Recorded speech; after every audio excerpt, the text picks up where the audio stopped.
Hello, hello, hello, hello. In this episode of Truly Bedrock, we make a wool farm.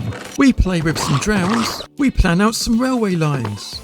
We build a mob farm, we accidentally let it leak and we fix it. We make some new friends. We have a go at making an automatic concrete powder maker. And at last we get on with our main build of the season, Portsmouth's Spinnaker Tower on the Truly Bedrock server. I'm Plod and this is Truly Bedrock Season 7, Episode 4. In between episodes, I have got my sheep that were in the field that was basically here behind me, and they are now all in one block in this wool farm. I did originally try to make my own design of wool farm, but it didn't go very well, so this is a Silent Whisperer design, of course it is. And very effective it is too. I had about 3 stacks of wool already that I've put in here, but it's already produced another 2.5 stacks. I'm going to borrow this villager's composter. If I just dig underneath it, now I can get a whole load of poppies out of there and pop them all in there and get a load of bone meal. And this farm doesn't need a lot of bone meal to do its thing, so if I pop just 3 bits of bone meal into that dispenser, you'll see that I've started working. You hear it clipping away, and look at the wool pouring. But I don't just want bone meal for the wool farm over here, I want to be able to get bone meal because I'm going to want lots of white dye.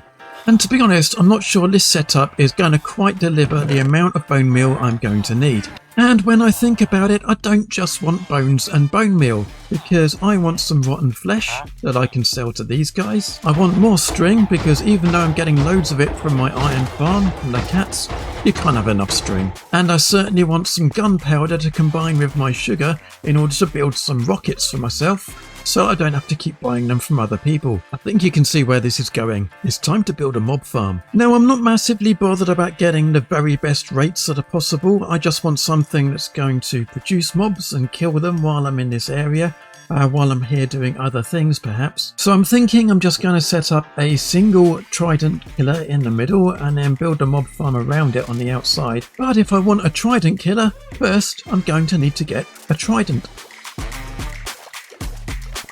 I saw you. I saw you hiding. Where are you? Come here. Did you drop it? Not that time. I have acquired a trident, so now it's time to get going with clearing some space for the mob farm.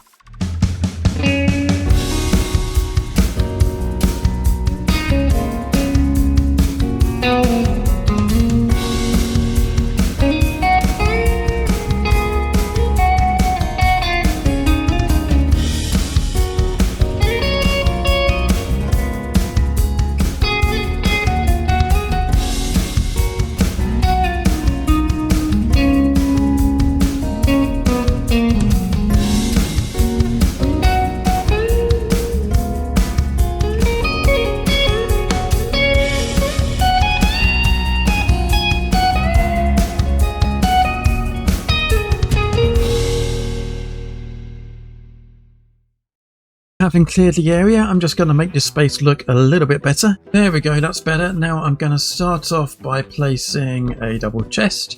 I'll probably need more than that for storage eventually, but that will start me off. And I'm just going to pop in 4 hoppers going into it. Then what I want is 4 mud blocks on top of that. I'm just going to place 4 dirt blocks like that and then use the water, convert them into mud like so. And you've almost certainly seen me do this before. It's one of my favourite tricks in Minecraft, the fact that items dropped on top of mud blocks will drop straight through them into the hoppers underneath. I'm pretty sure you would have seen a trident killer set up like this though. It's a fairly standard design these days. I've also got an Impaling 5 mending trident here. Mending because it hardly had any health when I picked it up, so I thought I'd better heal it up. And Impaling 5 because, well, that's pretty cool, right? I had a fishing book that had Impaling 5 on it, so it seems silly not to use it. Now I want the mobs to take a little bit of fall damage before they hit the deck down here. So I'm going to start the bottom spawning platform up there, and obviously the higher up they are, the more fall damage they will take.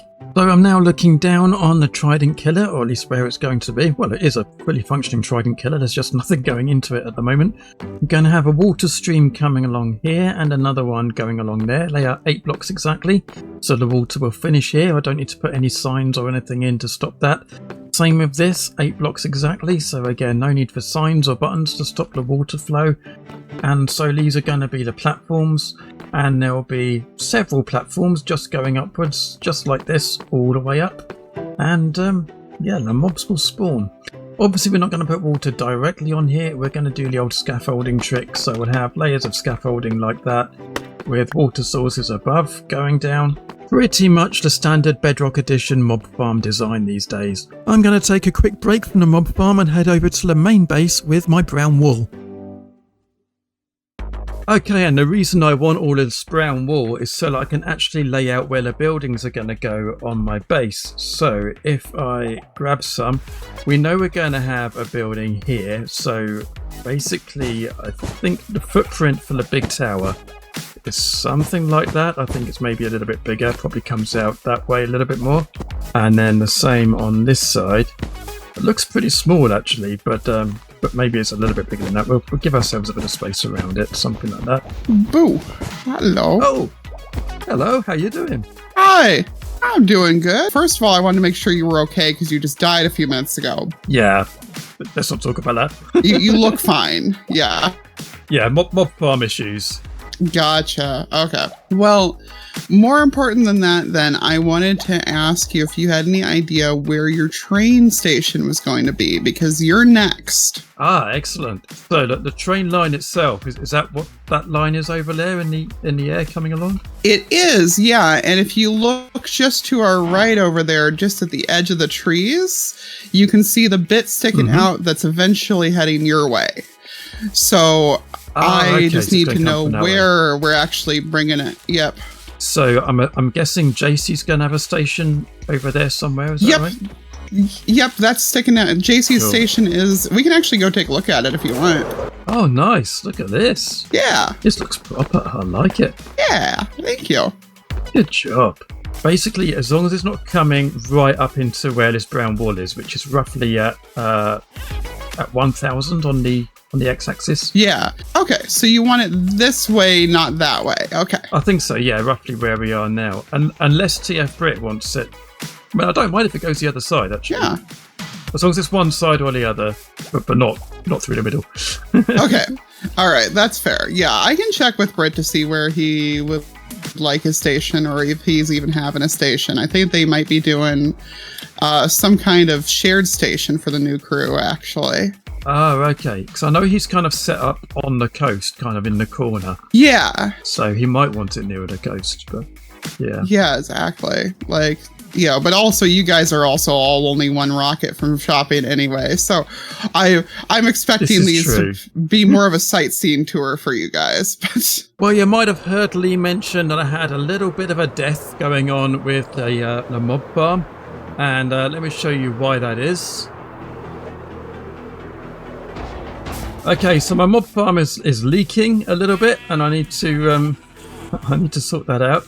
Probably also need to light up around here a little bit more. Let's try and get some blocks in here before that zombie comes and does whatever he's going to do. It's hard to see what's going on, especially with deep slate. Right. Are there any more holes that I need to... yeah, there's one there. Good. I think... oh no, it's still leaking. Oh gosh. This really is quite difficult. There's no way to turn off a mob farm. I'm just trying to block up the bottom of it, is my aim. Okay, so now it's finally safe down here. So the mobs are all kind of just gathering under, well, above there at the moment. What I want to do now is build up the Trident Killer again, but this time I want to make a couple of adjustments to it. So what I've done is I've swapped out some of the observers for repeaters, and I've put that one on 2 ticks. So it's observers on the sides and repeaters on the front and back. And the other thing I've done is obviously that circuit is now a layer lower than the actual Trident Killers themselves. So that means I've got this lovely slab here, so I can also get in and see what's going on a little bit better. So the sides are all complete. Now it's time to get these mobs down, which I think if I break that block and a couple more. So we've got some blocks up there that we need to break. Can I reach them? That one there, that might be it. Let's get these guys out of the way. And now my mob farm's properly working. So, just to explain what was happening before, is the trident killer was going around so fast that the mobs were essentially landing on top of the pistons and standing on them. That they were going around so fast they weren't dropping down and getting killed. So just slowing it down ever so slightly is enough to make sure they are getting killed as soon as they come down. And one additional feature I've just added in is this chest here, just going into this hopper, goes into the dropper out there, which is going to spew anything I don't want into the fire there.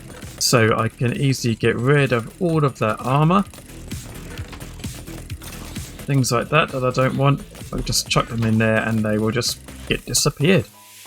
I seem to have a visitor who would like a bone. Who would like many bones. There we are. He's had his bones. We've got a dog. My first dog of the season. Oh, and there's another one. Might as well. Straight away. Love it. Oh, and they've been busy too, look. They both need names, of course, so give me your comments. Now, I've been building up Silent Whisperer's Autocrafter design to give myself some concrete powder. So there's the concrete powder recipe, and basically what I've noticed is, I mean, this is meant to be turned on because the lever is off, but it's not clocking. Nothing's coming through into the chests unless I flip the lever, and then I'll get some stuff coming through.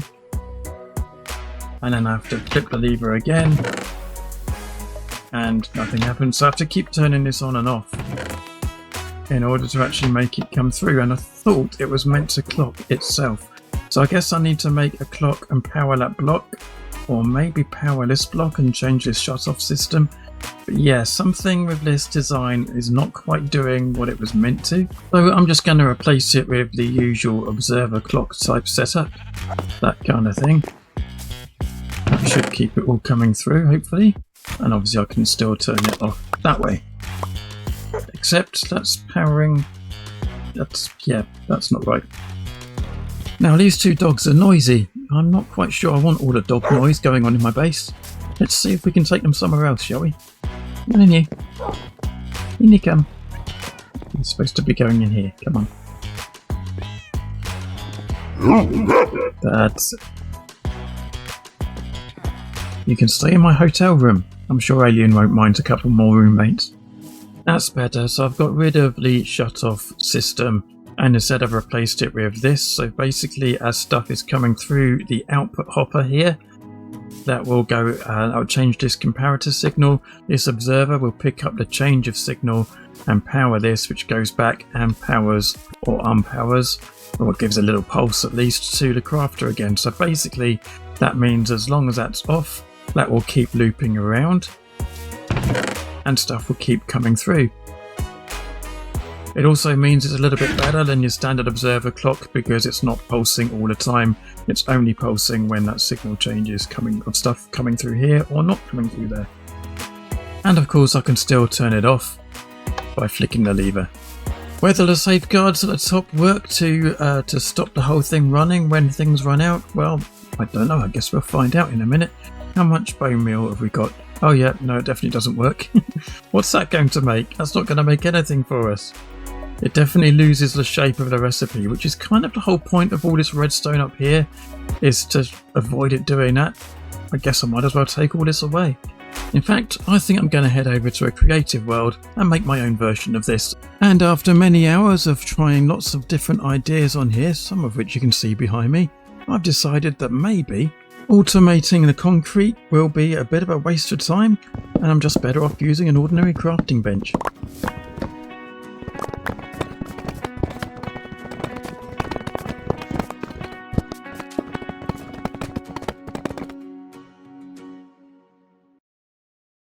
There we go, that's much quicker. Oh, I've even made some white dye as well, just by mistake. That's fine, I'm going to use it. Now this is how much white concrete powder I've got so far, just about half of a double chest. I want 115 stacks in total, so that's 2 double chests plus 7 stacks. So, yeah, we're a quarter of the way there maybe. Now I've got plenty of sand, that might even be enough, and I've got an infinite supply of bones and bone meal from my mob farm. It's gravel that's my problem. But it's not much of a problem because this island over here behind me has got loads of stuff in it. So I'm going to go and get digging.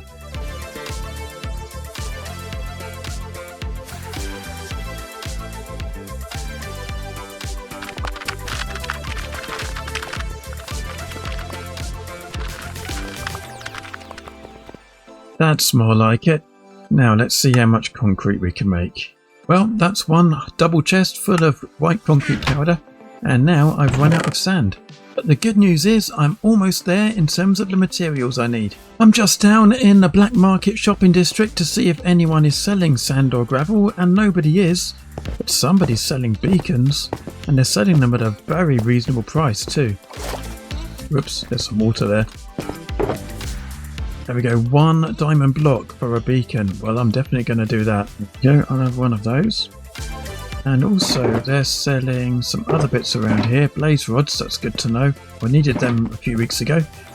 But also, we've got a new shulker shop over here. Let's see what the prices are like here. 1 diamond per 5 as stacked, or 10 for 2 diamonds. Oh, I see, so just the shells. 10 for 2 diamonds, that's not too bad. I mean, 1 for 5, 10 for 2, that's the same price, right? What's going on there? There's no discount on buying 10, that's silly. Still, it worked on me. And I was going to head off to a desert to mine some sand, but actually right here on the edge of my base, just between my base and JC's, there's all this sand here, which is part of a kind of a beach. But it's actually just a weird big lump, to be honest. I'm sure JC won't mind if I take this down a few levels. We've got to love the creeper clouds. They're always coming over my base. They're always just about in line going along here. So when we build the tower up, we'll be seeing those up close and personal. They're always coming along. It's great. Enough cloud gazing though. It's back to the concrete making, and I've got a fair bit of sand now. Right, let's cover this up with grass before JC notices.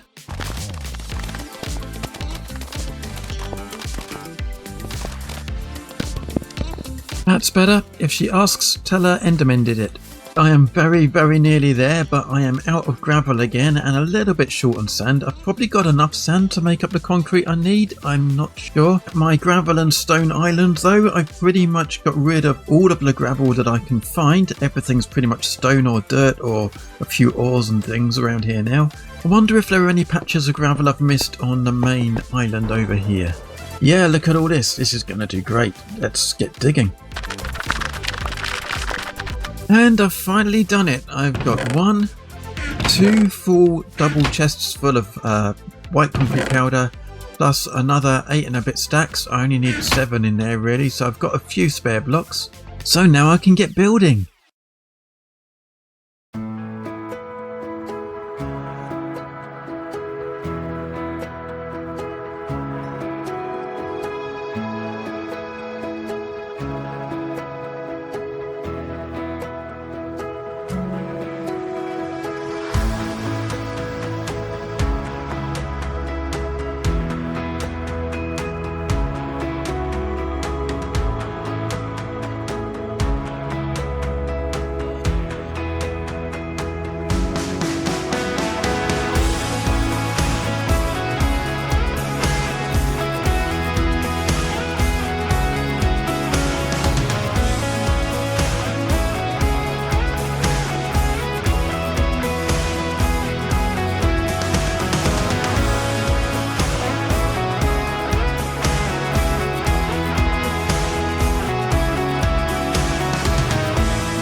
Well, of course it's now pouring with rain, but here is the Spinnaker Tower in all its glory, looking a little bit grey because of the weather. And I'm really pleased with how it's turned out. Now this little structure down at the bottom, that's what Liara has created for where the train station is going to go. And of course, even though the tower itself is built, I've still got a lot more work to do. Think I can sleep now? Get rid of this weather? Nope, still can't. But one of the things I want to do is inside here, we've got our bubbles coming up from down below, down in the transport over to the other base. And of course the drop chute down there. But we want the bubbles to carry on all the way up. And in fact, this is slightly in the wrong place for where we want things to come up out there. So actually this pillar here is where we're going to have the next set of bubbles going up. So this will bring us up to the surface, and then we can transfer to that one if we want to go further up to the tower. And I want to get that done fairly soon because I've had quite a few deaths going up and down this tower. Surely it's dark enough for me to sleep now. Yes, it is. Good. And that's much better. It looks much better in the sunshine. I guess most things do. But if I pop up there and have a little look around, if I can actually take off, it takes 2 or 3 rockets just to get up here. But the tower is now standing pretty much in the middle of my base, which is completely bare and blank. So we've got a lot of work to do if we want to turn this area into something more than just a tower in the middle of a field. So I'm really looking forward to getting on with the rest of my base, and I hope you are looking forward to watching it too.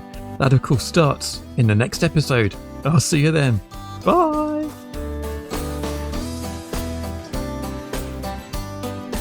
I don't know where I'm going, I'm just kind of wandering around. I'll go this way. I'll go out of sight of the camera. There we go. We'll pretend there's something over here for me to go to. I've made it. Oh look, violence.